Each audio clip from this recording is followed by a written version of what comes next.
Markus pasal 4. Pada suatu kali, Yesus mulai pula mengajar di tepi danau.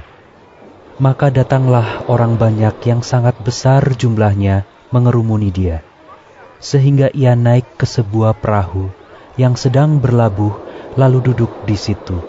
Sedangkan semua orang banyak itu di darat, di tepi danau itu. Dan ia mengajarkan banyak hal dalam perumpamaan kepada mereka. Dalam ajarannya itu, ia berkata kepada mereka, "Dengarlah, adalah seorang penabur keluar untuk menabur. Pada waktu ia menabur, sebagian benih itu jatuh di pinggir jalan. Lalu datanglah burung dan memakannya sampai habis. Sebagian jatuh di tanah yang berbatu-batu yang tidak banyak tanahnya. Lalu benih itu pun segera tumbuh karena tanahnya tipis. Tetapi sesudah matahari terbit, layulah ia dan menjadi kering karena tidak berakar.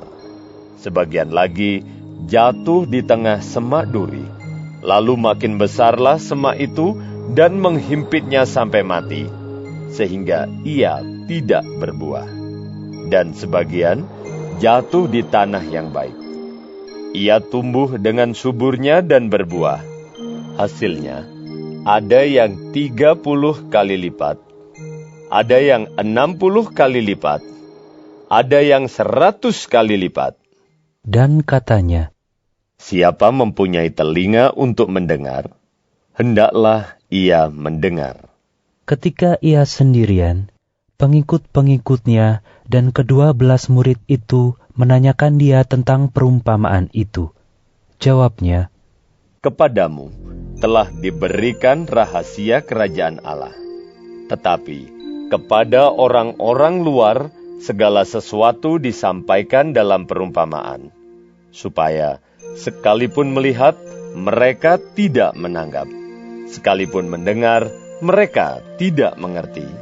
Supaya mereka jangan berbalik dan mendapat ampun." lalu ia berkata kepada mereka, "Tidakkah kamu mengerti perumpamaan ini? Kalau demikian, bagaimana kamu dapat memahami semua perumpamaan yang lain?" Penabur itu menaburkan firman. Orang-orang yang di pinggir jalan, tempat firman itu ditaburkan, ialah mereka yang mendengar firman, lalu datanglah iblis dan mengambil firman yang baru ditaburkan di dalam mereka. Demikian juga yang ditaburkan di tanah yang berbatu-batu, ialah orang-orang yang mendengar firman itu dan segera menerimanya dengan gembira. Tetapi mereka tidak berakar dan tahan sebentar saja. Apabila kemudian datang penindasan atau penganiayaan karena firman itu, mereka segera murtad. Dan yang lain ialah yang ditaburkan di tengah semak duri. Itulah yang mendengar firman itu, lalu kekhawatiran dunia ini dan tipu daya kekayaan dan keinginan-keinginan akan hal yang lain, masuklah menghimpit firman itu sehingga tidak berbuah.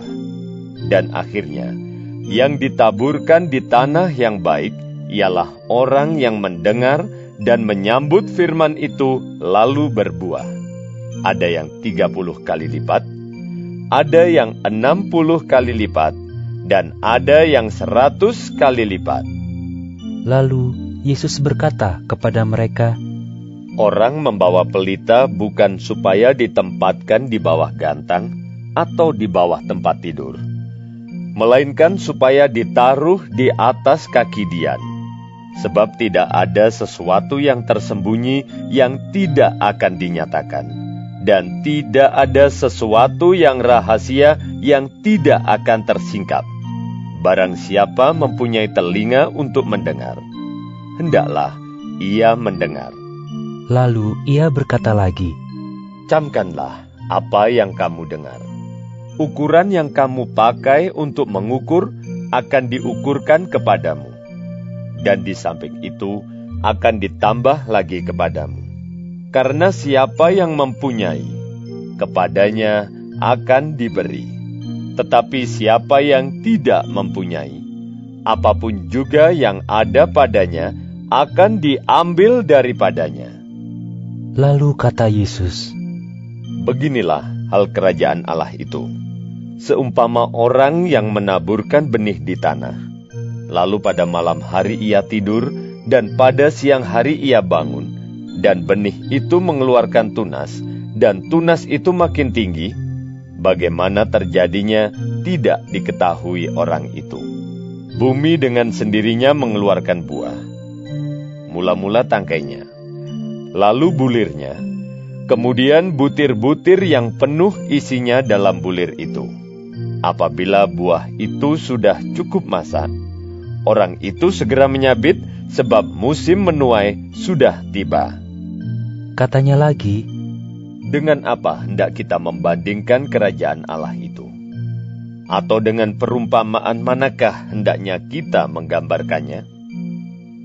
Hal kerajaan itu seumpama biji sesawi yang ditaburkan di tanah.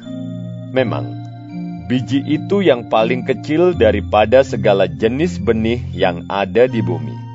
Tetapi, apabila ia ditaburkan, ia tumbuh dan menjadi lebih besar daripada segala sayuran yang lain dan mengeluarkan cabang-cabang yang besar sehingga burung-burung di udara dapat bersarang dalam naungannya. dalam banyak perumpamaan yang semacam itu, ia memberitakan firman kepada mereka sesuai dengan pengertian mereka. Dan tanpa perumpamaan, ia tidak berkata-kata kepada mereka, tetapi kepada murid-muridnya, ia menguraikan segala sesuatu secara tersendiri. Pada hari itu, waktu hari sudah petang, Yesus berkata kepada mereka, Marilah kita bertolak ke seberang. Mereka meninggalkan orang banyak itu, lalu bertolak dan membawa Yesus beserta dengan mereka dalam perahu di mana Yesus telah duduk, dan perahu-perahu lain juga menyertai dia. Lalu mengamuklah taufan yang sangat dahsyat, dan ombak menyembur masuk ke dalam perahu, sehingga perahu itu mulai penuh dengan air. Pada waktu itu, Yesus sedang tidur di buritan di sebuah tilam. Maka murid-muridnya membangunkan dia dan berkata kepadanya, Guru, engkau tidak peduli kalau kita binasa.